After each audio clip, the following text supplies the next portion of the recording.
Hello and welcome back to NerdVsWorld, the good, the bad and the nerd. I'm Brendan. I am today the Tesco value version of Spindles in that I'm a little horse. I'm Ady. And that is a fantastic way to start the show with some good Tesco-based punnage. Did you see the even better news about that today? That apparently one of their Tesco value things was 60% horse meat. Awesome. It's getting even better. It's like it started off as traces of horse DNA. Now it's like it's more than half horse. Well, Findus is like 60 to 100% on their lasagnas. How can you get horse instead of fish? Lasagna. Oh, sorry. What the fuck, dude? Just only do make any fish products, or is that's bird's eye? Sorry. It's all that horse. It's affecting your brain. It is. It is. Okay, so what have we spotted in the news this week? Away you go. Me to go, yeah? Well, we can just jump Straight off straight the in. Let's go. No fucking around here. No Let's just fucking go. around it. All right, straight okay. to the Well, point. I'm going to run the risk of Ady inhaling his beard again because I'm afraid my squee of the week is a Doctor Who based one. Okay, here we go. again. Well, it's the two of us. AD, just in the corner and eat your face. But it's I think we've spoken about it before, which is the series of novels that are being produced over the course of this year. There's 11 novels being written by different children's authors. Last month was the guy who wrote the Artemis Fowl series. Okay. And then they've just announced that this month it's a guy called Michael Scott, who I hadn't heard of any of his stuff before, but apparently he's written a kind of young adult series called The Secrets of the Immortal Nicholas Flamel. Wrote a series of those, but what the Doctor Who that he's writing is the second Doctor and Jamie. But what got me about it first of all was the title is The Nameless City. What immediately springs to mind with The Nameless City? Anything? No? Okay. Well, it's one of the things that I've been waiting for fucking years with Doctor Who. Okay. If I read out, I've got an extract, so I'm going to read out an extract of it. Okay. For those listening, you can only imagine the excited look on Spindle's face right now. I've never seen him Just like wait, this. man. I'm only going to do like 10 lines of it, but okay. So, extract from The Nameless City. It's out in a couple of weeks' time. Resting the book on his knees, the Doctor opened it to the title page, the thick parchment crackling as it turned. I don't quite recognise the language, he murmured, index finger tracing the individual letters. This looks like Sumerian, but this here is certainly one of the Vedic scripts, while this is Rongo Rongo from Easter Island. No, I'm wrong, this is older, much, much older. Where did you say you got it? But before his companion could reply, the Doctor's index finger, which had been following the words in the centre of the title page, stopped, and he automatically read it aloud. The Necronomicon. It would appear we have a Doctor Who Cthulhu crossover novel. Awesome. How cool is that? That's cool. That's okay. something I've been waiting for Or are they going to years. suddenly throw in Bruce Campbell? They might do go with Doctor Who Evil Dead, yeah. That'd be funny. I just think this is going to be amazing because one of my favourite kind of classic Who stories was The Demons, which was a brilliant story. But to cross it over with Cthulhu, that's just going to be absolutely stunning. I just read it today and I was just... brain just went. That explains the excited look on your face. Because Cthulhu, it is my favourite ever tabletop RPG game. It's a great game. I've made a point of tracking down any kind of film versions of anything Cthulhu based. And if you remember, there was one in kind of mid 90s called Necronomicon, which was like 4 short stories. I missed that. All tied together with, basically, it was H.P. Lovecraft sat in the bottom of a library reading the Necronomicon and writing his stories. And there were like 4 short stories there, and then it ended up with him being gribbled by Cthulhu beasties. Yeah. So it was, I'm a very, very big Cthulhu fan, and just the concept of crossing it over with Doctor Who gets me wet. Awesome. That sounds pretty interesting. Only thing I noticed this week was the announcement of 2 spin-off Star Wars movies, rumoured to be Han Solo and Boba Fett. Yeah, kind of Han Solo, Boba Fett. I don't know if they're necessarily origin movies, but they're kind of scheduled to take place between episodes 3 and 4. Yeah. And from what I can gather online, they've got Lawrence Kasdan down as a scriptwriter for at least one of them, who obviously wrote Empire, which is obviously still the best of the series. Yeah, for sure. but the internet just went mad for it. So Right. many people putting forward suggestions for films they want to see. I think SFX had a call out there for an Admiral Akbar movie. It's a trap. Yeah. Sort of working out how he got his epic trap finding skills. Yeah. I don't know, I'd pitch a Salacious Crumb movie. I think that'd be awesome. That'd be pretty cool. Or a Perkins. Lando Calrissian. Now that's a guy who needs a film. A Yeah, Lando movie would be awesome. So yeah, that would kind of tail into the Han Solo. Into the film. Han Solo- So you got, I you got imagine it the, would. you got the Chewbacca story story run there as and, well. and all together getting the with just Millennium Han- Falcon, which Yes. obviously Yeah. was Lando's beforehand. So Indeed. that would work in terms of the Han Solo origin movie. Yeah. So then I'd you've got prefer- those into it. Yeah, I'd prefer to see Lando guest starring in a Han movie rather than Han guest starring in a Lando movie. Yeah, I was more thinking Yeah. that way. Yeah. But if I'm completely honest, I'd rather not see movies at all. I'd rather see them be done as TV series. I would love to see a Han Solo TV show. Yeah. Or a Boba Fett TV show. That would be awesome as well. But it's like we were saying on the last show, don't flood the Star Wars universe in the big screen. Just develop expand it develop out. develop the 3 films and then use TV to augment the universe. Absolutely. But a Boba Fett TV show, Mhm. I'd watch that. I think they'd run it along the lines of a Clone Wars style on the Boba Fett side of things. If you wanted a TV movie, they'll TV series. They'd do it as a cartoon rather than blending it too much in with the movies. So to keep it separate, go the cartoon way. No, I think they could. I think they could do it live action. I don't think it has to be done as a cartoon. Yeah, I'd kind of like to see a kind of Yeah. Boba Fett remake of Shaft. I think that's got mileage. Who's the guy with the Mandalorian armor? Fett. They want a winner. If I can, I'll write it. Yeah. But yeah, I'm all for new stuff coming into it. So a couple more movies, a couple more TV shows. That would Yeah, be cool. absolutely. I mean, I think the main thing is just to get stuff into production. Yeah. And capitalise on it now because, as you say, the internet is going mental for it at the moment. But Yeah. you know how fickle the internet is. Tomorrow there'll be something else unless they actually kind of jump on it and get something done now. Yeah. The buzz will disappear, and there will be something else that's the next big thing. Right. What have you spotted this week, Ady? Keep it clean. I do know that it's been out on sale in the UK probably since June, July last year. It is a fantastic bit of kit called the Makey Makey. It is for sale currently in Maplin for about 40-50 quid. I think you may be able to get it cheaper directly from them, but you're going to have to pay for it to come over from America. So get yourselves to Maplin on that one. This is a fantastic little bit of kit. Crocodile clips, circuit board, bananas. You can make yourself a keyboard. Bananas not included. Oh, yes. Provide your own bananas. Yeah, there are two packs. One's got extra crocodile clips. The other one's got brass wire in it, which is kind of cool for making your piano out of your stairs. In essence, what I gather from it is it's a kind of invention kit that's been put together by these two MIT Yes. PhD guys, and it's to turn anything into an input device. So what it is the circuit board has contacts on it for like spacebar, enter, the cursor keys on the computer, and then Left key for a mouse as well. the click buttons on a mouse, and the kind of full QWERTY stack as well. So those 3. And what you do is you get the crocodile clips and you clip those onto various parts of the control board. Then there's a contact that you hold all of the time.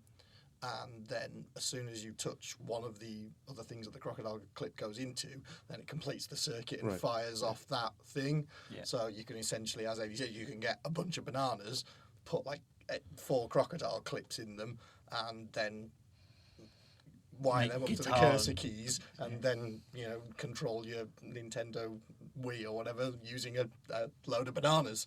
Yeah. There's a really good video There is. of it in action online, so we'll put the video into the description of the blog. Yeah. So you can check it out. And Water Bucket Dance Nation. The Water Bucket Dance Nation is awesome. Yeah, there's tons of really good. Yeah, but how much of like how many times do they have to take that without him like slipping over and looking for it?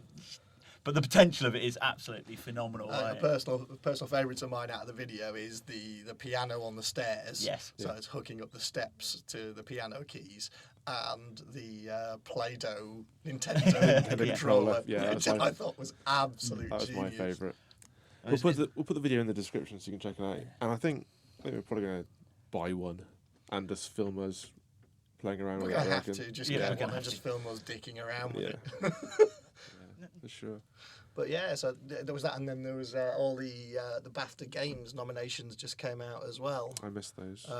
It looks like there's a game called Journey, which I hadn't heard of before. Journey was the first computer game to have its entire soundtrack nominated for a Grammy. Wow. That was huge news. Because that's up for like 8 awards. Yeah, it's a massive, massive game, and it's beautiful. The other big game that's had a load of nominations was, of course, Walking Dead. Is up for like 7 BAFTA nominations. That's episodic content done well. Yeah. It was very, very good up until a point, and I got really fucking irked with it at the end. Because should we put a spoiler alert up here? No. I'm not going to give away anything that happens in the game. But what happened was it builds itself as a game that adapts to your choices and changes the outcome based on things that you choose in previous episodes, because it's split into 5 episodes and your choices carry over. Now, I went through it and played 2 very, very different games. So I got up to the point where at the end of episode 4, I had 2 completely different sets of circumstance that I was in. And then when I got episode 5, I went in, played it through, and then it got to points in the game, and characters were turning around and going, I fucking hate you because you did this. I'm like, no, I didn't. And then they're going, well, you did this. I'm like, no, completely didn't. So it had lost all of my choices. So it got to, and it was just making random shit up. And I was just like, well, no, I let him die. And it was, yeah. So I got really, really irked with the end of that game. The game itself was phenomenal. It was really, really well done in that it wasn't necessarily about going around and killing as many zombies as you could. It was that split-second decision of, who do you save, that person or that person, and how quickly can you react to this situation. And I think that's what gave it its urgency and gave it the depth that it had. But I think it was just a technical problem, but it was such a big one that it really irked me. That's a shame.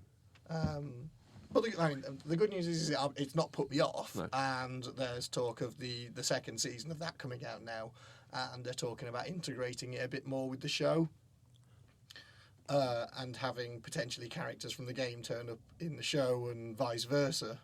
Okay, so interesting. It means moving further and further away from the source material of the graphic novels, though. It does, but then again, the show is inevitably going to do that because it's at the point now where it's almost caught up with the comics. So where do you go? Yeah, and then it's going to have to diverge. And they just lost their showrunner as well. Again, of course. Well, they haven't lost him. They got rid of him and got someone else. Yeah, but they keep doing that. Well, yeah, it's the second time it's happened now. Yeah. And there's been some fairly outspoken reactions on it. I think Kurt Sutter was a very big proponent, saying that was it Robert Kirkman? He was the initial guy. Was he the initial one? Yeah, I think Glenn Mazzara was the second. Glenn Mazzara, that's it. Because Kurt Sutter was like, Glenn Mazzara's made it the show it is now, and how the hell are you going to get away with doing it after you keep sacking your talent? I know, it's insane, but they've done it. They've done it, and it remains to be seen how well it's going to go. Yeah, well, I saw the premiere of the second half of season 3. Yeah. I thought it was a passable episode. Certainly watchable. I've not seen it yet. Okay, so we won't go any further than that then. So don't put any spoilers out there. Well, to be fair, I think there'll be a lot of people listening that won't have seen any of season 3 yet, because I don't think it's been on UK TV yet, has it? Yeah. Has it? It's been on. I'm sure it's been on UK TV. Is it on Fox? I think it shows on Fox in the UK, but I'm not sure how far behind it is. I'm not sure either, actually. I don't tend to watch anything on actual TV. It's all, it's all Many streamed people online. are in that way now. But yeah, okay, so no season 3 talk of Walking Dead then. No, well, no. I mean, but yeah, so that suffice to say that they're going to have to diverge it if they want to carry on the show because they've run out of source material. Yeah. It's the same thing that I foresee happening with Game of Thrones, and that is going to be a tough one when they get to it. Well, season 3 starts at the end of March. Yeah. Mm-hmm. Apparently, this season 3 is going to be. It's not going to necessarily be book 3. It will be a portion of book 3. Yes. But that has got a 4th season picked up for as well. Yeah. So I'm sure they can pad that out. They can pad it out a bit more, but I mean, in all fairness, I mean, he takes his own time to write books. Yeah. You know, he's quite happily said, well, it's my book, you can wait. Yeah. Nice. So, but the problem with that is that if it gets to a certain point in the TV show, it can't just wait because it will either get cancelled or they're going to have to diverge and just make it up, and that's going to become a problem. Yeah. Well. Yes. If they start making stuff up for the sake of TV, it'll become a huge problem. Yeah. Or they could just put it on hold. How do you put something like that on hold, though? TV producers are not that. It's all about the money. Yeah. They're not that lenient. I think they have to respect his work. Oh, Yeah, well, Or Yeah. they'll up the pay. They'll go, look, we'll pay you. The earlier you get it, the more money we'll give you for the rights for the book. Yeah. How many books from the series at the moment? Is it 5? Yeah, I think it's 5. It's 5. So okay, so Well, they can pad that out to sort Think of 6. season 3 maybe and 4. 7 Season 3 and 4 at seasons. least will be book 3, Yeah. and I imagine they'll do 2 seasons of book 4, 2 Yeah. book 5. So That's what I said. That See, will that pad gives out. them Yes. yeah, I guess like 7 years or so to write the next book. You Well, know. unless they're doing 2 seasons a year rather than one a year. Well, no, they only No, do 2 one a seasons. year. But I mean, again, he's taken on other projects as well. He's been hired to do another HBO series. Don't know what of yet, but they've commissioned him to do something. Oh, excellent. I do like HBO. Yeah, There's some good, yeah. great programming on there's- HBO. There is. Not many bad shows I've seen on HBO. In fact, isn't American Gods going to be coming to HBO? Yeah. That I'm looking Sweet. forward to. Oh yeah, Yeah. absolutely. Who isn't? Yeah, that's going to be amazing. Going away from the HBO thing on NBC, apparently they've either commissioned or they've started filming. I can't remember the whole ins and outs of it, but a TV show of Dracula Yeah, I read a little bit about that today. starring the dude from Tudors. Yeah, He's a British actor. yeah. Which is kind Because I think that they added someone from Neighbours to the cast of it. I think today. They did. Was it that show? I think it was Dracula. There's some girl that's currently in Neighbours because yes, Neighbours is still going, folks. I haven't watched that show for years. Nope, Yeah. I don't think anyone Well, has. they did say today that they've just signed up the Van Helsing, so I doubt very much that'll be a chick. No. It was a girl. It might not be that. It might be something else. I can't remember. There's a lot of on But that on seems. Digital Spy of so and so for this and so for that. That it just all kind of gets a bit muddled. I'd in kind the of end. give it its due with that one because they want to aim at it before he became a vampire, kind of thing. Yeah. It's the lead up to him turning into the vampire, so it's going to be an interesting one, but it could be absolute shite at the same time. It could. I'm It could kind be of another happy. secret circle. Yeah, I'm Yeah. kind of getting to that point where I don't care about a vampire TV show anymore. Yeah, that's what they're trying Really? to. Well, you'd be really happy that the Vampire Vampire Diaries Diaries has been renewed for yeah. another series. It has, Yeah, I yeah. saw that. And they said they can see it going on for at least 9 seasons. But there's a spin-off series planned as well, isn't there? Yeah. There's a spin-off of Vampire Diaries planned. Well, that's what Secret Circle was, and that failed because that's by the same author. Because they're all based on the series of books, and there's one about vampires, one about witches, and I think the other one about werewolves. It is, yeah. The werewolves one's already being they're made all or part out there, of a big kind of universe, and so they made Secret Circle. That's failed. Vampire Diaries is working, so possibly they'll try the werewolf one, or they'll spin something off. It's a spin-off from one of the characters in the Vampire Diaries. Right, okay. Yeah. I'm sorry, but whenever I hear vampires and werewolves, I always cheer werewolf, purely because that was the first World of Darkness game I played, was werewolf. So See, I was Masquerade all the way, so... No, it's Werewolf Apocalypse all the way. The Gru would fucking own your vampire ass, I'm afraid. Get a Fenris, sir. Bring on the get. Bloody berserking spirit sword of Wotan. I played Glasswalker. I played the Glasswalker, oddly enough. Glasswalker was the first clan I played. They were awesome. I had a friend who ran some really fucking good werewolf games. Really intense. I think that was my first exposure to a role-play game that wasn't fantasy-based. I'd done Wolfrup and I'd done D&D. I'd done various different editions of D&D as well, but Werewolf the Apocalypse was my first modern-day, non-fantasy setting role-play game. Yeah, fair play. Did you ever play Mage? No. It's got Sons of Aether in Mage. I think Gadgeteers, great. Very cool game. Werewolf. I played. Go Gadgeteers. I did play Vampire. I played the Masquerade as well, and we played Hunter the Reckoning. Yeah. So go on, Vampire. What clan? I played a Bria.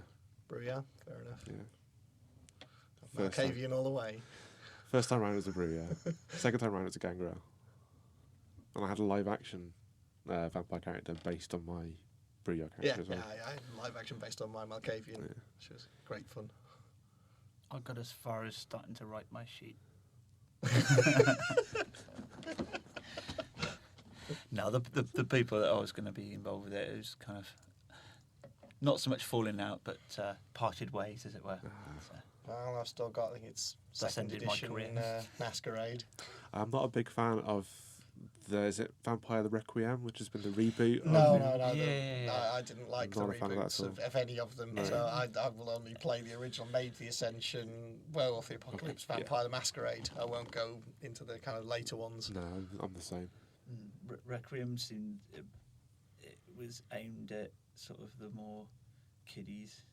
Well, you can't blame them. They're trying to capture a new market of role players, and I think that's fine. Yeah, a good thing.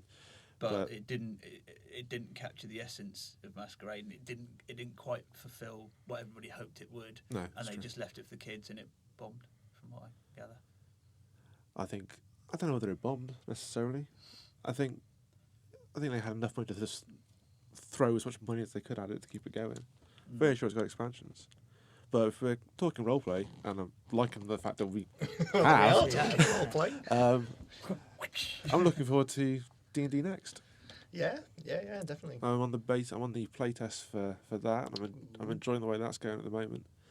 I wasn't a fan of 4th Ed. No. I'll be honest. And gonna say it, but 3.5 Ed, I think that's one of the most complete D&D systems of recent times. Yeah.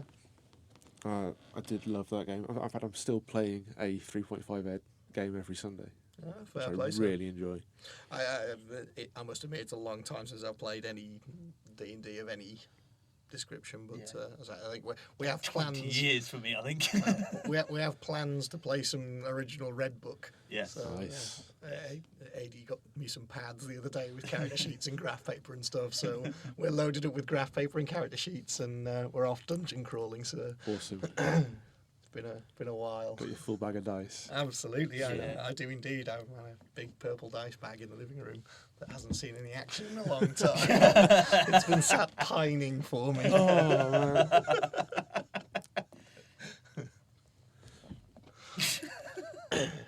Make for an interesting tattoo. What dice? Yeah. I've seen some D20 tattoos. Yeah, not on somebody's nutsack.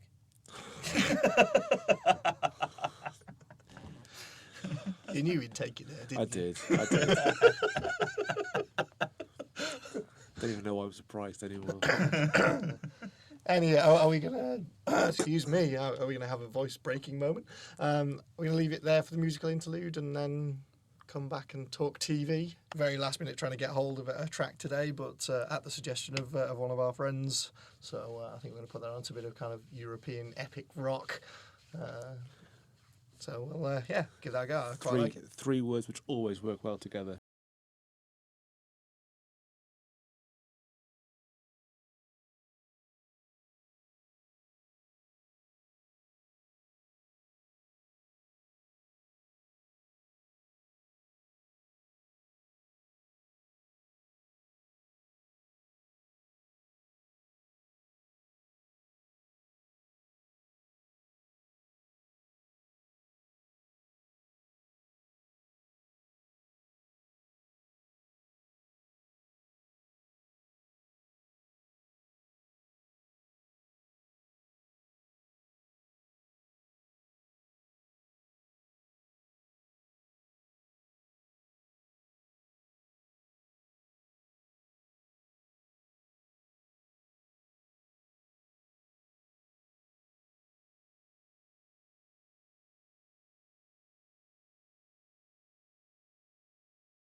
A little bit of music there.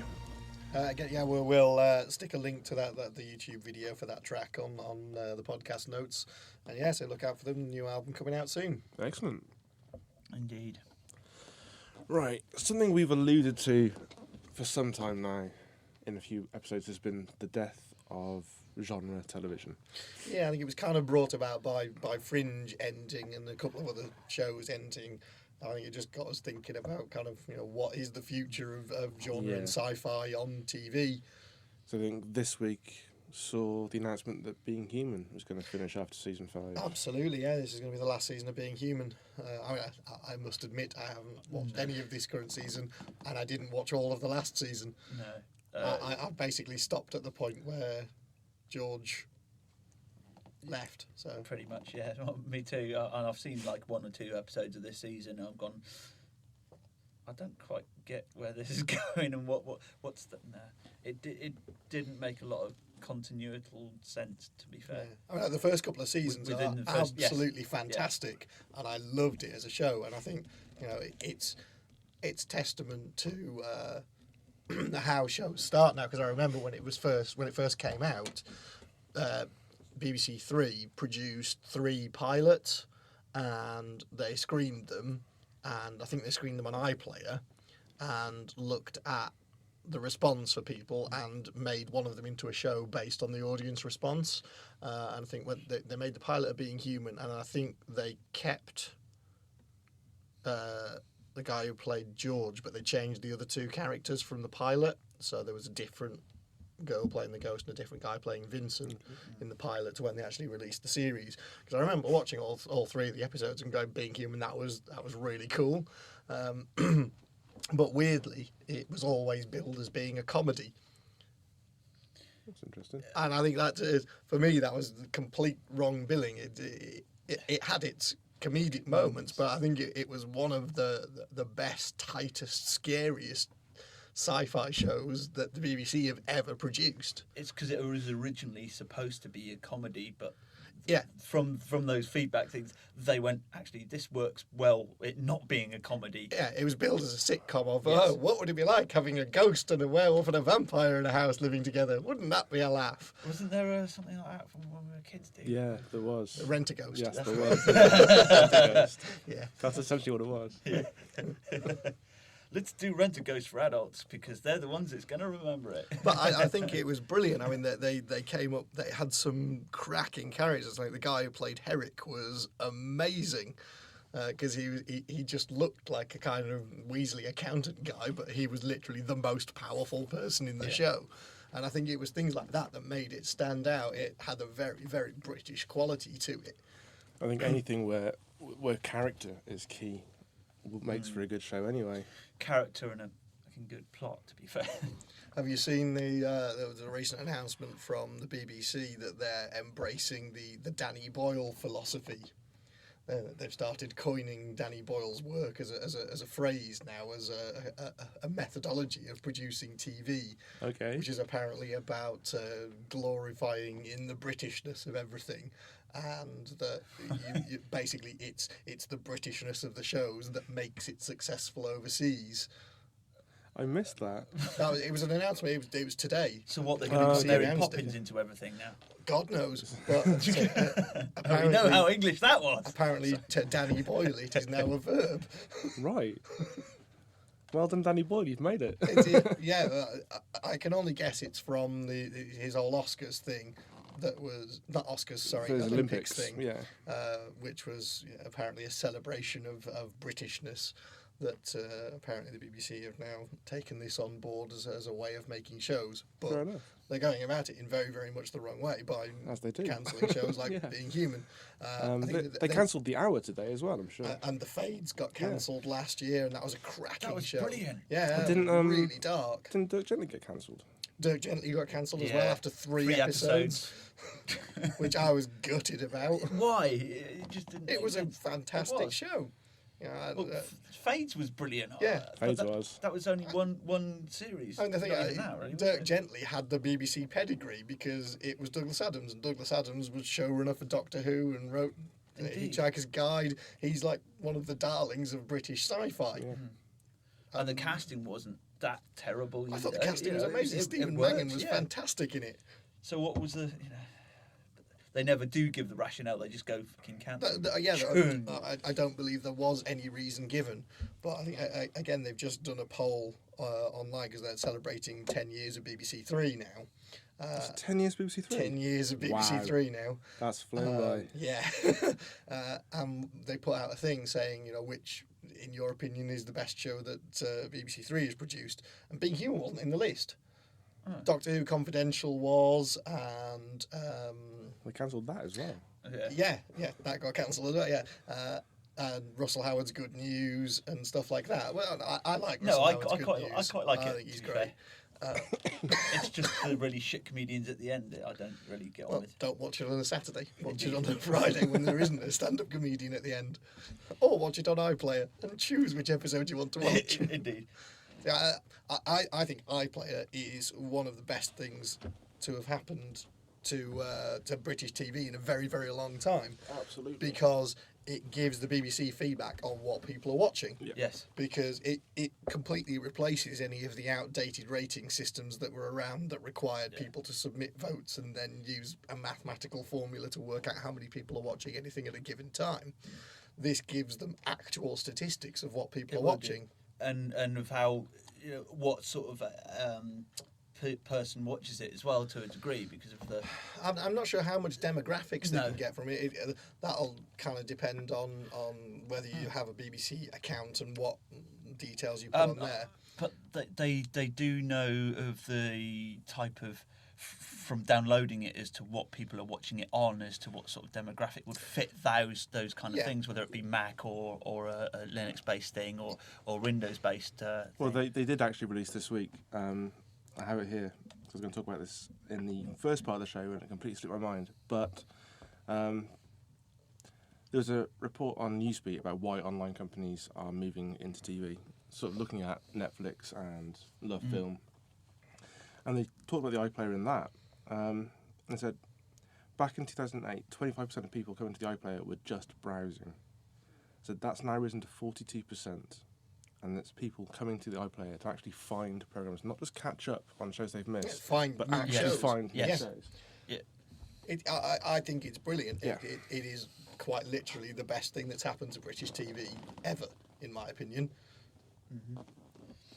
I don't think that's an unsubstantiated statement. I think it's great. There's a wealth of evidence there to prove it. I mean, it had its teething problems when it was released, in that, to begin with, it didn't work on Linux, and there were problems with obstinate bastards like me who refused to use Windows. So yes, there were issues, but I think it's gone on to become an amazing service, and they responded to it. Basically, absolutely. Linux users went, well, we pay a license fee too. Why are you using Microsoft proprietary technology? And BBC went, fair enough. All right, we'll sort it out then. Yeah. But they did that quite soon, though. Yeah, they did it really quick. It was within like 3 months they re-released it. Yeah.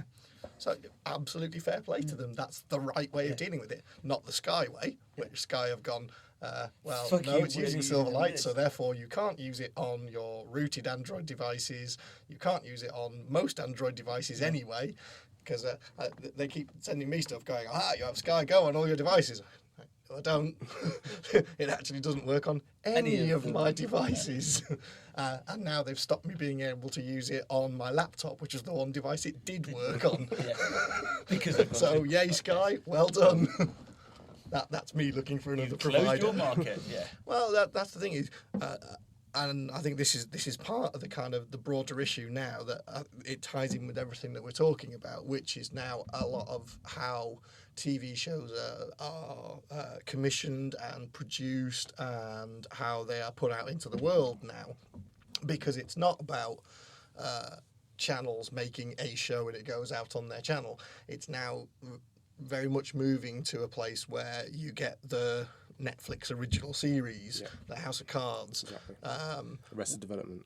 Arrested Development, yeah. So you're very much getting into a situation now where people are producing and distributing their own content. And you basically, if you want to watch it, you go to them to watch that bit of content, which I think is absolutely fucking brilliant. Yeah, absolutely.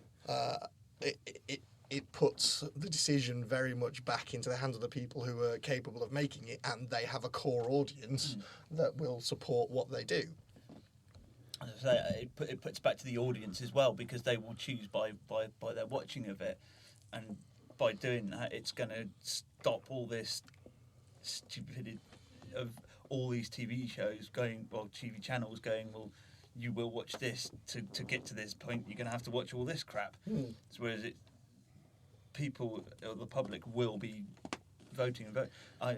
The more and more of friends that I know are just turning around to TV licensing and going, well, no, fuck you, I'll just watch what I want. Yeah. And it's happening more and more, and the TV licensing guys are actually picking up on it as well, because I've been in that situation where we've gone, well, dude, come in if you can find the channels, because I don't even know how to do it. We've got it straight through to the internet, and he goes, yeah, you guys have got so many CDs, you don't need a TV license. I'll see you next year. So they're actually clued into it as well, the guys coming out. So I think the British government with that needs to have a bit of a wake-up call as to what's going on, and to... I think in general it's becoming a very interesting time, because much as a load of stuff is being cancelled on the kind of major TV networks, which is a pain in the arse for all of us who invest in a show and want to watch it. I mean, I will fully admit that I don't consume TV in the way that the TV companies want me to consume TV, and I think that's part of the problem, because I don't want to have to wait however long it is for that programme to become available on UK TV or on UK pay-per-view or whatever way I can view something legally in this country. I will just download the episode the morning after it airs in the States and watch it, which if there was an official legal way of me doing that, then I would watch it with all the advertising. That would be absolutely fine. Yeah. The problem is that it just doesn't work in the way that I want it to work, and that's going to be something that is going to happen soon enough. There will be a proper alternative for the way I want to consume TV. But now a lot of the TV companies are very much picking up on shows that people want to see. So they're like Dave making more Red Dwarf, and which, incidentally, can we just say, was a wonderful return. It was an excellent Red series. Dwarf X was amazing. It was a lot better than the little mini-series one, which was essentially an hour and a half homage to Blade Runner. It was. That was all it was, with a bit of Coronation Street thrown in there for some God only knows what reason. Probably to make it seem meta. But yeah, so they've made that. They've made a new series of Yes, Prime Minister. So that there is an audience out for all these programmes. So all the programmes that have gone away for a certain period of time are now getting a second stab at it on a channel that is specifically geared at a certain type of person. Because I mean, Dave is a channel that's made just for me. You know, I will sit and I will watch repeats of QI all day because it's brilliant, and I will watch Red Dwarf all day. I didn't really think Top Gear was your kind of Well, Top Gear, I, to be honest, I didn't used to watch Top Gear until I've watched some on Dave, and I've watched it on Dave, and it's actually pretty funny. Yeah, I do enjoy Top Gear. So, you know, it's converted me to a show that I'd never watched before, because I thought it's that show about cars with Clarkson. But it's actually really quite amusing. I like some of the challenges they should just rename it as Cars with Clarkson. Cars with Clarkson, yeah. So there now exists the possibility for any show that's disappeared at any point in the last 20 years to come back on TV. So everyone who campaigns for more Firefly, it's there as an option. And I think it's just down to the logistics of actually making it work, not necessarily having to pitch it to a network who's going to support it and produce it and so forth. Joss Whedon could snap his fingers and have a new series of Firefly tomorrow. Yeah. And I wish he would. I really wish he would as well. But I think he's got so much other stuff on that I don't know whether that's going to happen. He's done the Firefly comics. He's done the Serenity movie. Now he's on to a whole new phase in his life, which, yes, I'm sure Firefly has a very, very warm place in his heart, and for everybody involved in it and everybody who loved the show. But I just don't know if it's logistically going to happen at the moment. I'd love it to. But I think the option is there for it to happen if people want it to. Yeah.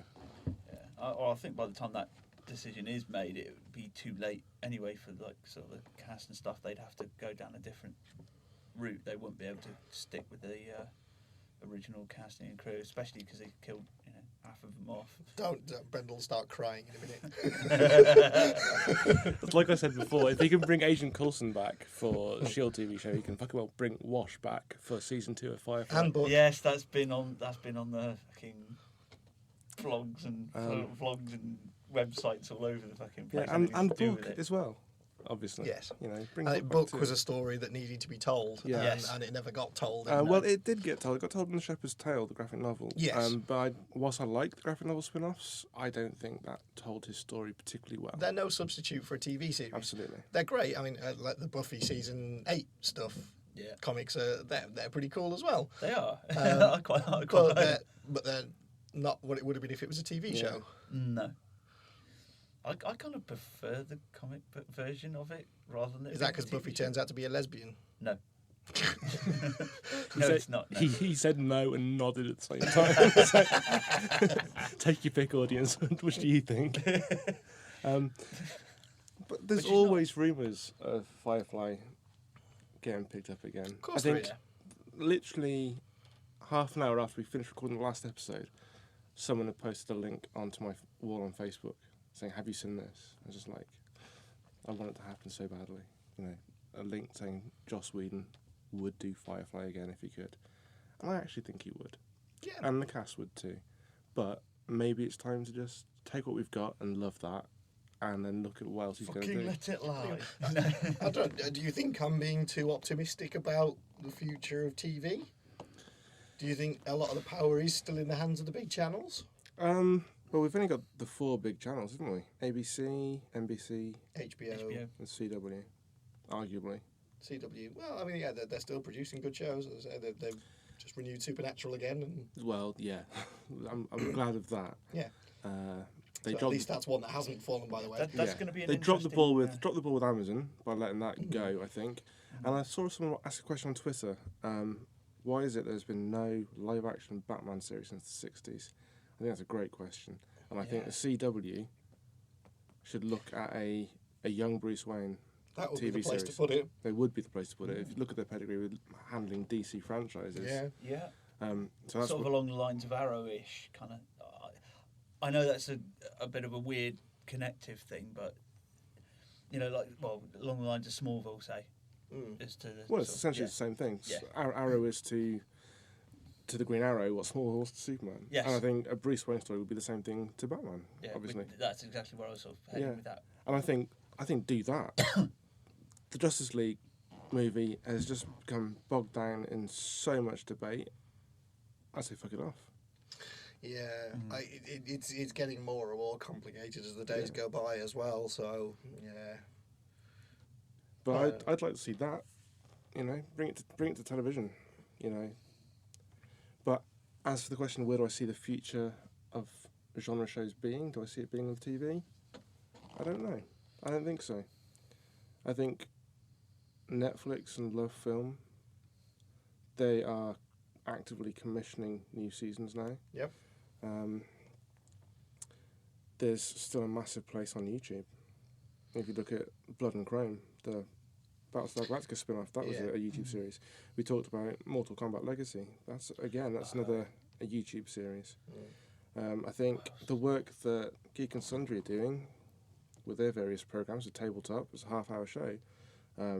Felicity Day's blog, or the Flog as she calls it. Look at the Nerdist channel, and they've got Celebrity Bowling, and they've got their 4 points. The shows are increasingly becoming longer and longer. It looks like that the traditional view of a YouTube viewer, you know, a 5-minute quick fix, you had to hold their attention for 5 minutes. It looks like that's shifting. It looks like there is a shift to longer programming on YouTube. Epic Mealtime, they're Spending ones that, YouTube money on bacon. yes. Those guys are awesome. Fuck yeah. But yeah, Epic Mealtime, they just started off doing it randomly, just can take the piss, and now they're an absolute. And actually, that's a really good example of developing the YouTube format, because they started off with their Epic Mealtime, where they would just create one epic meal, and now they've shifted to Epic Chef, which is a cookery show. It's a cookery challenge show. So they'll have two chefs in who have to create a meal based around a theme, and they'll get given a secret ingredient, much like, you know, Ready Steady Cook with Ainsley Harriott. and I'll get a briefcase of bacon What, we had to and cook alcohol. Ainsley Harriet? A briefcase of bacon, Briefcase of bacon. and a briefcase of alcohol. Yeah. I'll be like, You know, and I give have me the like a bacon meal. and the alcohol. I'll see you later. You win. It is basically, it's ready, steady, drink, essentially. Awesome.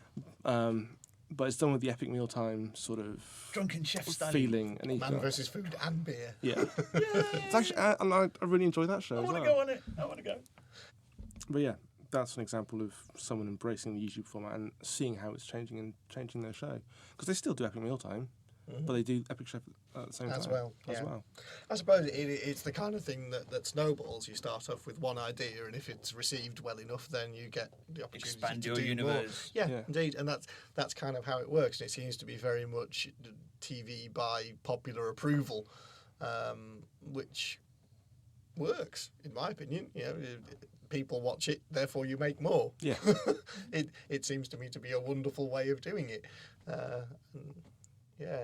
I think there's a lot of mileage there. I'm just wondering how the standard TV infrastructure will fit into it. Whether we're going to see everything migrating online eventually, or whether there's still going to be the standard TV packages in the house. I think it's a long way to go before everything's migrated online. I mean, we have 3 new shows starting this fall, which will fit the sci-fi genre and which are being shown on major network TV in the States. And that's obviously at S.H.I.E.L.D., and that's the 2 shows that Abrams is working on. Yes. So one of them is essentially a procedural cop drama set in the future where police officers are partnered up with is it an android or a cyborg? Some sort of robot police partner. And then the other one is Search for the MacGuffin again. Essentially, it's to do with MacGyver. a young girl that has potential to have massive powers and a man tasked with protecting her. Essentially, that's all the brief, as I know at the moment. That sounds kind of Buffy-esque. Yeah. After my big Abrams MacGuffin rant, I did go back and verify what I was talking about with Alias, and I wasn't going mad. There was a giant red squidgy MacGuffin in Alias, because it was all about finding the inventions of a guy called Rambaldi. Yes. And he'd made various devices, Yes. and one of them was this big spinny red squidgy ball of death. Yes. God, I just remembering that. Going, yeah, and all the parts you have to get in the right Absolutely. to make it the big red MacGuffin spin. Yeah. Yes. But then it turned out that was only a small part of the overall Doomsday MacGuffin. Yes. The bigger MacGuffin. So we've got 3 shows coming up. We've got the Shield and we've got 2 MacGuffins from Abrams. So there's potentially a future there. Yeah, absolutely. Which is good, I think, because if you look at, recently we had the BAFTAs, didn't we? Did you see any genre film get any acknowledgement of the BAFTAs? Well, there were token nods. And again, I think as we said last time, they're just primarily in technical categories. Yeah, Yes. and even then they fucking missed them out. Yeah. I mean, there's Life of Pi won visual effects, didn't it? Yeah. Yeah. And as marvellous as that tiger was in Life of Pi, the biggest and greatest use of visual effects this year, as far as I'm concerned, is animating the Hulk. Yes. And that was just an incredible use of special effects. Dark Knight Rises, Avengers, and Prometheus were all in the same category for effects, I think. I don't remember. I just remember there being a very polite smattering of applause in the background as Prometheus was read out. There's cheers for every other one in the category, and then Prometheus was just like, That's fine. If you were there, you'd be snarling and... yeah. Fucking boo! But let's not go there again. Let's not go back to Prometheus. It still hurts. Don't send him back to the dark place, folks. He doesn't like it there. But how about you, Ady? I mean, we're talking about the future of genre shows, and where do you think it's going to be? I think they're going to still try and aim back at real life stuff, office style things and courtroom dramas and things like that. They're still going to hammer that one to death. Instead of taking a chance on anything. Yeah, on anything new and up and coming, because it's a good stable bread maker, isn't it? So they're going to go, oh, people love this kind of stuff. Let's get a new Gossip Girl out. Let's get a new fucking Suits going. I think they're just going to keep hammering that one to death. 3 flatmates fillet each other for 20 minutes. And... Yeah, pretty much. You see, I'm not sure. Unless there is one specific. Yeah, that's the key. If there is one breakout hit, the networks will be clamouring over themselves to find other scripts in that genre. Yes. But they'll hammer out a load of absolute shite Shit in the meantime, just get on the bandwagon, and then they'll go back and, oh, this didn't work, let's scrap all this stuff and go back to that's what I'm saying about the standard network way of doing things, that there will be that one breakout hit, then the market will be absolutely flooded with carbon copies of it, to the point where they go, oh well, nobody's interested in that anymore, so we won't do it, and the original show that started it all gets canned and we lose a good show. Indeed. Which is why I'm much more in favour of this kind of independent shows on independent networks. Then that way it doesn't fall foul of that, unless the kind of networks go, oh, I smell a hit, let's quick find out what that is and jump on it and hire me somebody who worked on it. Yes. That's problematic. So then there's the other side of the coin as well, which we haven't touched on, which is the kind of crowdsourcing side of things with Kickstarter campaigns. Yes. Because there's a load of TV shows coming out of that now, because there's the Star Trek Renegades that we spoke about in the first one. Absolutely. So that's... I think there's a Browncoat Unification that's come out of that too, which is Firefly spin-off. Yeah. So there we go. but that's the awesome thing about crowdsourcing. Yeah. And that's crowdsourcing done right. So crowdsourcing. Yeah, there's a lot of new funding models and new ways of getting shows out there, and I'm an optimist. I think that all these new ways of doing shows will take off and they will work. Inevitably, there will be some downsides to it, whether it is the networks just carbon copying something that people have put a hell of a lot of effort and heart into, and then that devalues the original. I don't know, but I'd like to think that there's room enough for all types of show out there, that you can have channels and channels of your flatmates filleting each other and 20-minute comedies. You know what I mean? Yes. There's audiences for that kind of show, and they're not necessarily the same audience that wants to watch genre shows. No. But I think the whole the rise of nerd culture and people interested in sci-fi and genre shows is only getting bigger at the moment. I mean, you only have to look at attendance of Comic Cons and things these days to see that they're becoming very much launch platforms for new films and TV shows. It's not about just comics anymore. These are the place that they go to aim it at the right people that they want to watch. They want those people to watch their shows, so they aim it directly at them. Absolutely. Yeah, in fact, I think the London Super Comic Con is weekend after next, the 24th and 25th of February, and they announced the lineup of panels for that today, which is looking great, and I'll put the link in the blog description. But they're showing Judge Minty, which is I believe is a fan-made Judge Dredd spin-off film, and that's getting a screening at LSCC, so that's something pretty cool. Yeah. So if anyone's going to that, if you want to review it for us, let us know what it's like, because sadly we can't make that. Yeah, I just think it's a case that the geeks have inherited the earth, because we've written a lot of the technology for the internet, and we've given the platform for this, and we have certain interests, and they're very much shaping the way that we consume our shows. And it turns out geeks actually earn quite a decent living, so they're going to go, oh, actually, they've got loads of money to spend on merchandise, let's go to them. Yes, they'll spend several £1,000s on a lightsaber. I spent 40 quid on one today. I rest my case. 40 quid on the Hasbro Ultimate FX lightsaber. Is that the ones that you can actually bash and it doesn't break? No. But it's the one that has... they're like 125 quid. Yeah, it's the one that has the blade already fully extended and has the LEDs that light up along the blade, and it's got all the sound effects and everything as well. And of course I went dark side. I've got the red saber. So if we're talking about that one show that comes along that the networks suddenly gravitate towards and try and mass produce, do we think that S.H.I.E.L.D. or the 2 Abrams pilots will be examples of those shows? You're never going to know, man. Until it comes out, really have no idea, can't predict it. I mean, it could be any of the shows that's out now that's only just had its first season. I mean, there's loads of stuff out there that I still haven't watched yet, like The Following. It's a new show with is it Kevin Bacon and James Purefoy? No, I haven't seen that. A new TV show. That's apparently very, very good. I've not got around to watching it. So there's a ton of stuff that's come out now that I haven't seen that might be the next big thing, because I keep seeing them talking about the following on Digital Spy and stuff, but I've never actually seen it.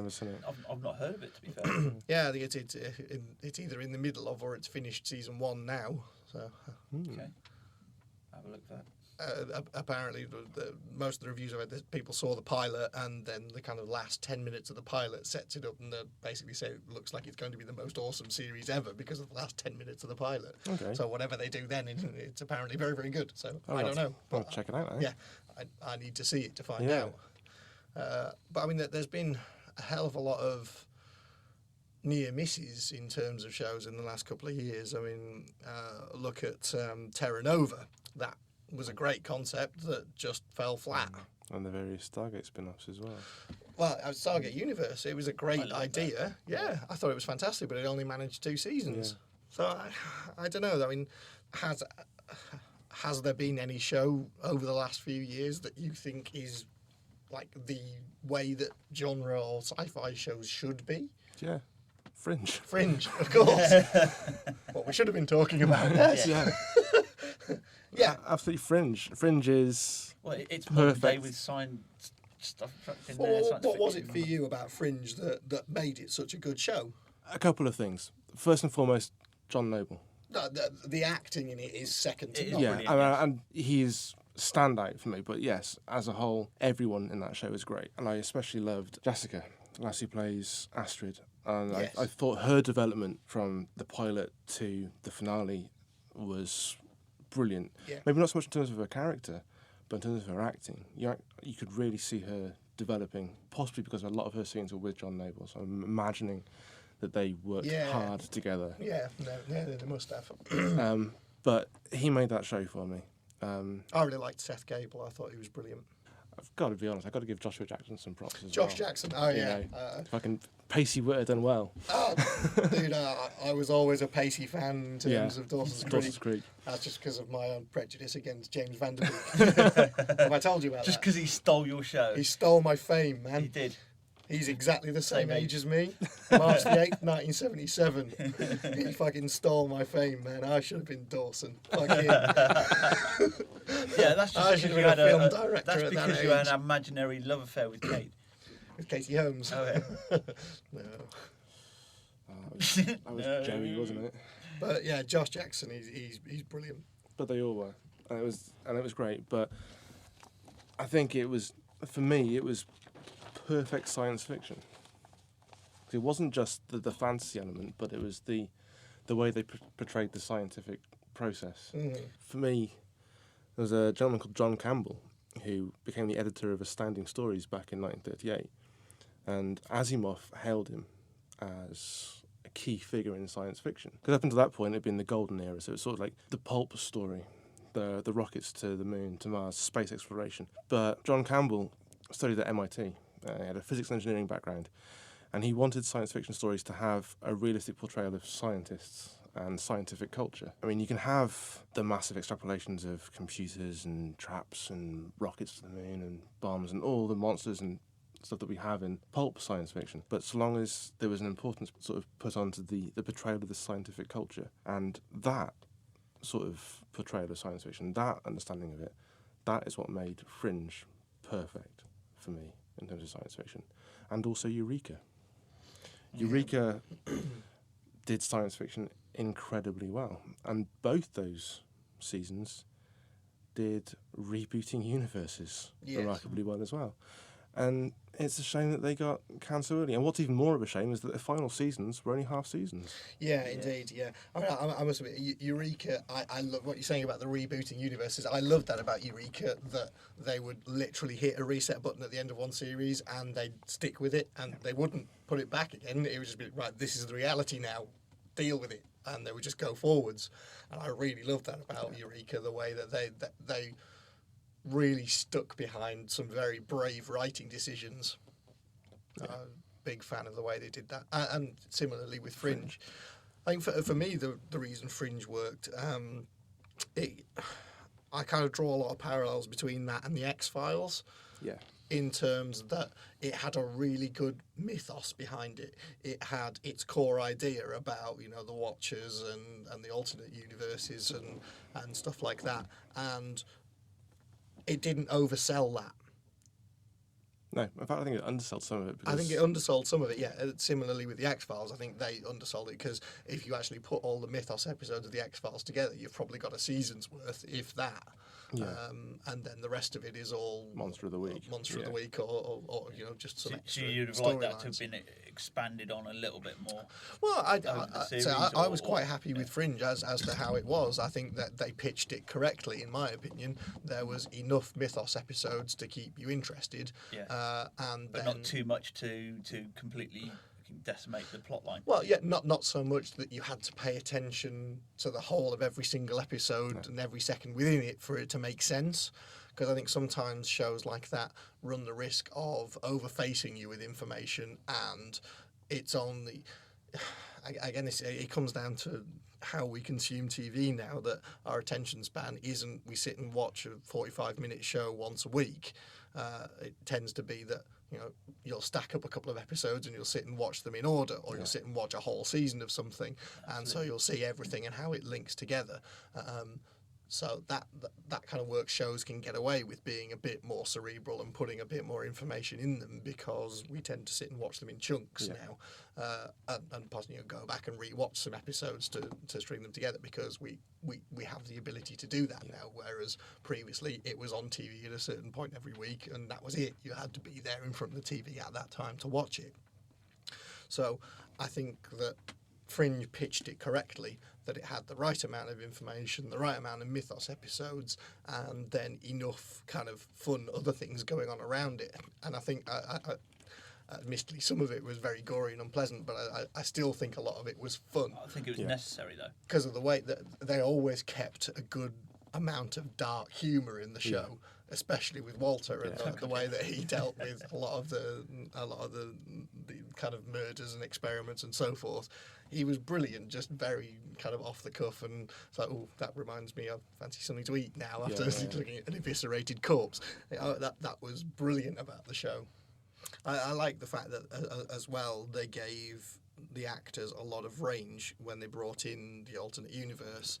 It gave everyone a chance to play a very different version of their characters, which I think is great, because it allows you to take characters in a completely different direction to how you would normally be allowed to. Yeah. I think it gave them a lot to work with. I think I preferred Olivia. Yeah? Yeah. She was a bit more kick-ass, wasn't she? I preferred her. Normal Olivia tended to whine a lot. Apart from the last season. I'd say in the last season she kind of keeps Peter going, I think, in the last season, especially after... We'll try not to spoil or anything, just in case people haven't seen the end of the series. Sorry. But that's a finale that I could get behind as well. Yeah, it was a very, very good finale. There wasn't a dry eye when I was watching that.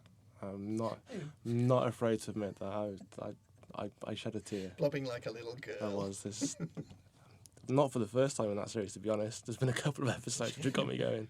Again, Making Angels. It's just the conversation between Astrid and her alternate about their father. It's just like, that's a tearjerker every time. Yeah. There's sort of John Noble could set me off with a look. He could go from being manic to so sad in the space of a scene.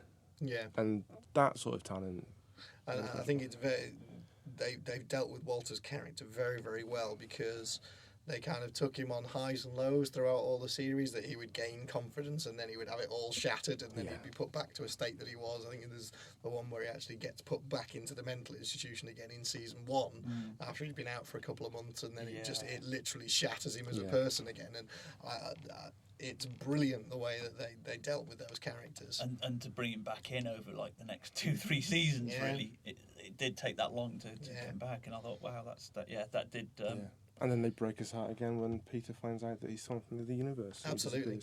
And that led to another one of my all-time favourite episodes, which is Brown Betty. Yeah. Where he ends up taking his own brand of LSD and reading the story. Yep.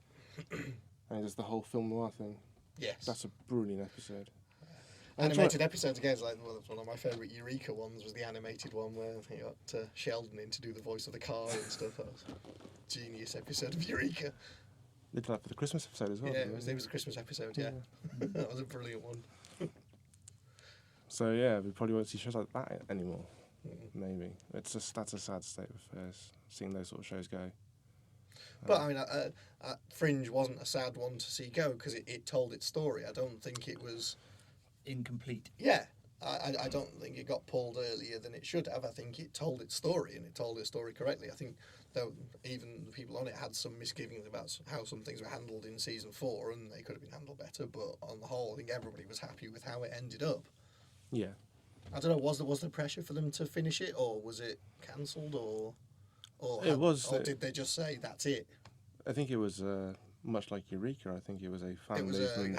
A fan movement that gave it the finale it deserved. Yeah. Yeah. Because I think it was due to go after season 4. Yeah. Which would have been a crying shame. It would have. Yeah, absolutely. So I mean, it's good that they brought it back and finished it off. It could have gone worse. Yeah, absolutely. But if we go back from there back to Shield and Abrams, those shows, whilst certainly going to be genre shows, I don't think they're necessarily going to be science fiction shows in the same way that Fringe and Eureka were. No, I don't think they are, because from what I gather, the idea behind S.H.I.E.L.D. is that it's a procedural cop show, but set in the Marvel universe, which is a great idea. But yeah, the problem is that it then has to fight out amongst all the established shows of its kind, like Castle and The Mentalist. And oh, well, The Mentalist hasn't been picked up yet. Has it not? No, The Mentalist is one of 3 shows that that network could be dropping. I think is CSI is the other one. Well, one of the CSIs is off to be cut. Yeah, NCIS has been picked up. NCIS is going for another one. Yeah, because Mark Harmon signed on for it again. Yeah. So, but I think Castle's likely to get picked up. Yeah. I think The Mentalist it's at the stage where it's going to be a wait and see at the end of the season. Mm-hmm. Yeah.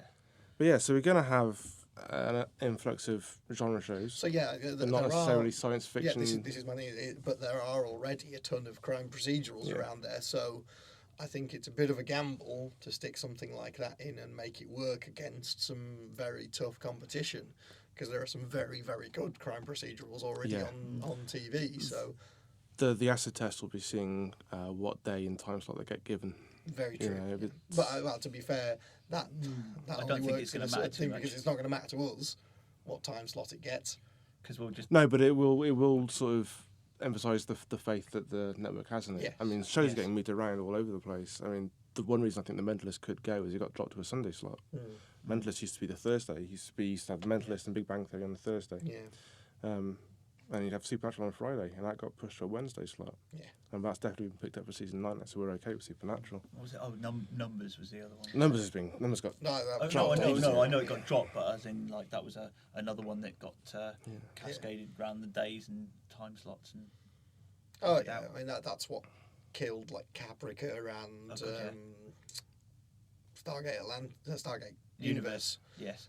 Was, it time took, slot changes. Well, with Caprica, it took them 2 years to show one season of 10 episodes.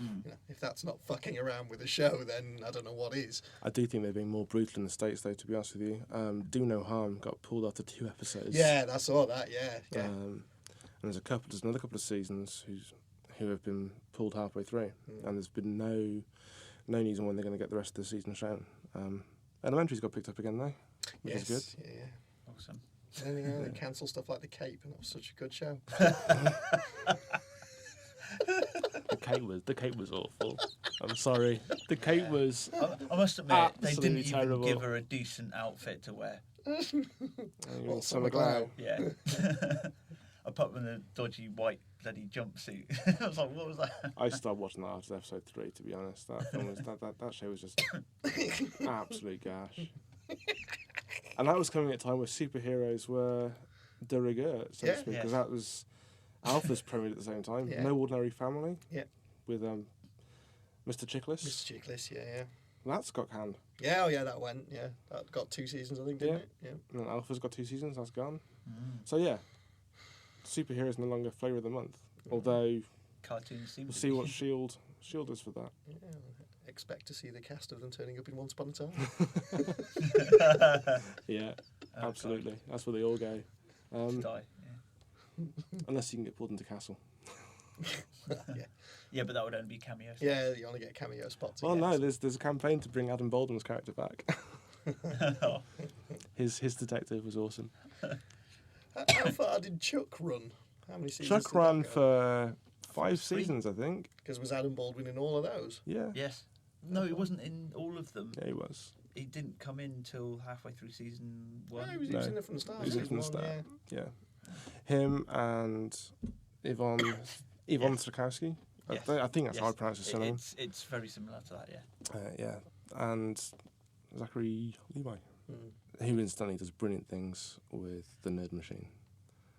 He's the reason I watch most of my Comic-Con stuff online. The Nerd Machine's brilliant.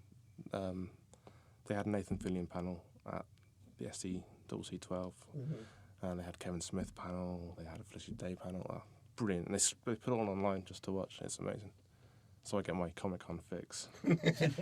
Until one of these years I will get myself to San Diego for Until Comic-Con. they invent matter Yeah, teleportation. Until that point, the extensive hypnosis to get over a fear of flying.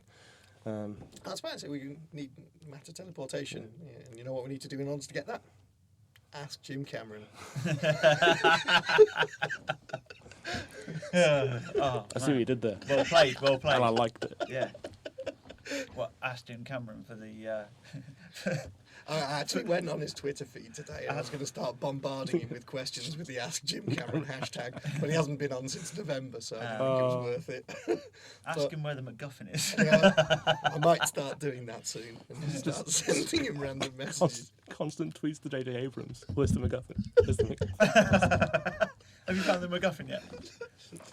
Oh dear. So, have you got a conclusion? Well, I think my thoughts on it are that I think you're going to find a lot more Shit. old shows being either rebooted or renewed on niche channels. Okay. Yeah. And I think you're going to see a lot more of an upsurge in output coming from Kickstarter, and potentially a lot of networks moving things online. I think is my thoughts on it. Yeah, I think there's going to be a lot more stuff coming online. Like we said earlier, is with things like Netflix and film like commissioning their own series. That's definitely going to be an increase in the next few years. Interesting one that I'd forgotten about. I just read today as well that Tesco's bought out a video on demand service. Bring us back to where we started with Tesco's. They bought out a video on demand service and they're opening that up to the public. I think it's in sometime in spring for Tesco Club card holders for a free video on demand service from Tesco's. So I've yet to see what that is. Apparently it's in beta with Tesco employees at the moment. That they're rolling out an on demand, so Tesco's trying to take over the world of TV as well as everything I'm else. sure I've seen an advert for it.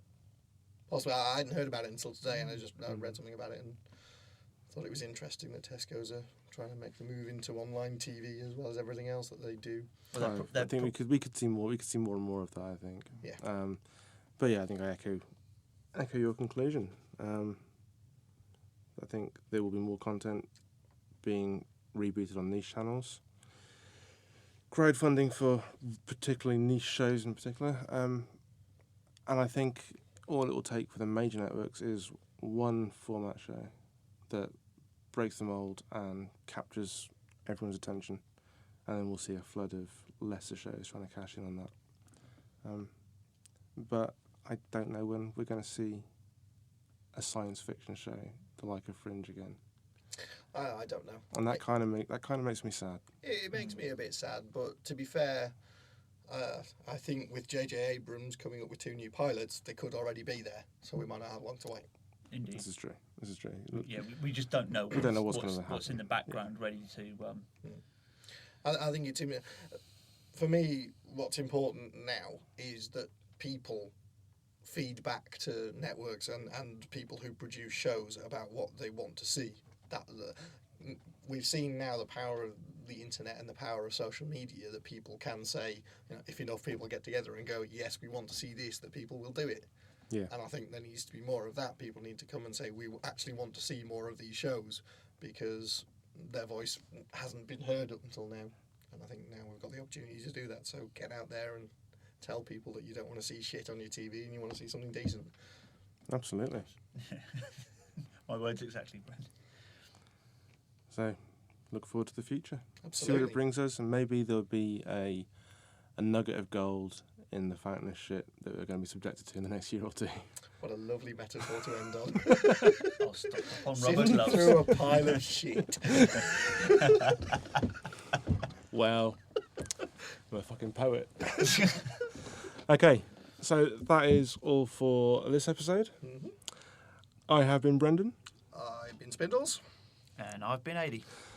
Thanks for listening. Until next time, take care and be excellent to each other.